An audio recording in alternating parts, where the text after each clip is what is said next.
How is our behavior? Di ba? Sabi ko, pagka sa mga unbeliever, nakikita po yung mga hindi tamang bagay, hindi po alangan kasi unbeliever eh. Pero kapag sinasabi nating believer, pagka sinasabi nating anak ng Diyos, mga kapatid, yun po ang hindi bagay. At makikita natin na sa katotohanan po, sometimes nakakahiya na yung mga unbeliever, para bang si Cornelius, yung unbeliever sa kanyang spiritual standing, pero yung kanyang masasabi nating buhay, ay buhay ng isang mananampalataya.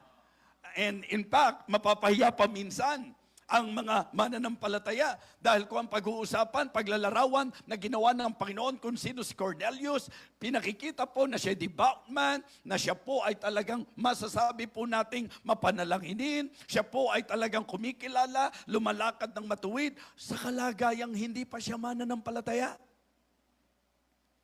Tapos sa katayuan ng mga anak ng Diyos, parang hirap na lumakad ayon sa kung ano ang kalooban ng Panginoon. Mga kapatid, we need to be behaved